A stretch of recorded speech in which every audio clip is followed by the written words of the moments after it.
بسم اللہ الرحمن الرحیم نحمدہ ونصلی علی رسولہ الکریم۔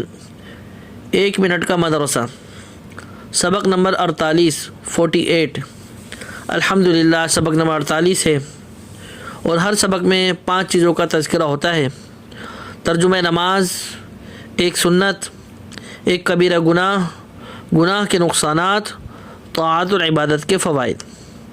ترجمہ نماز: سبحان ربی الاعلی، رکوع کی تسبیح اور رکوع سے اٹھنے کی تسبیح تو ہو گئی، تو اس کا ترجمہ ذکر کیا گیا تھا گزشتہ اسباق میں۔ آج کے سبق میں سجدے کی جو تسبیح ہے سبحان ربی الاعلی، اس کا ترجمہ کیا ہے کہ پاک ہے میرا رب جو بہت بڑا ہے۔ تو جب سجدے میں جائیں، اس تسبیح کو پڑھیں تو ذہن میں رکھیں کہ سبحان ربی الاعلی، کہ پاک ہے میرا رب جو بہت بڑا ہے۔ یعنی سجدے میں ہم آ گئے، ذلت کی جگہ پر آ گئے، نچائی پر آ گئے، ہمارا رب اس نچائی میں نیچے آنے سے پاک ہے، اس کو ذلت نہیں ہے، اور اسی طریقے سے ہم جو عبادت کر رہے ہیں اس کو اس عبادت کی ضرورت بھی نہیں، وہ اس سے پاک ہے، یہ مطلب ہے۔ تو پاک ہے میرا رب جو بہت بڑا ہے۔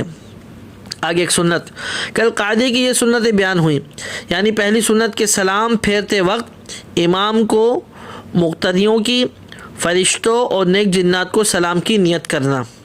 دوسری سنت کہ مقتدیوں کو، امام اور فرشتوں اور نیک جنات اور دائیں بائیں کے مقتدیوں کو سلام کی نیت کرنا۔ یہ سبق ہو چکا تھا۔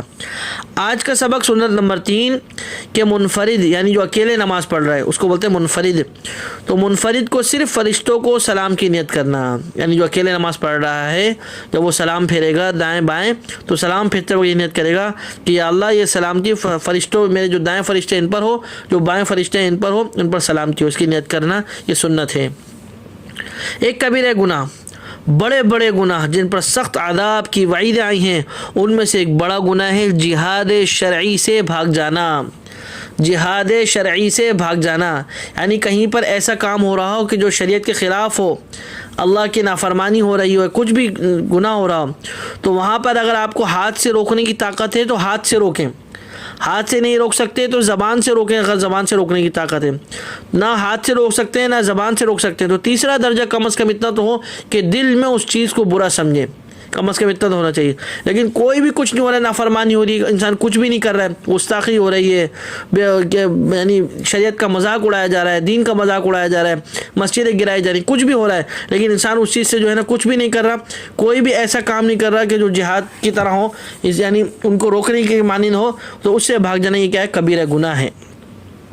گناہ کے نقصانات، گناہ کرنے سے اکثر کاموں میں دشواری پیش آتی ہے۔ اللہ اکبر، یہ بھی گناہ کا ایک نقصان ہے۔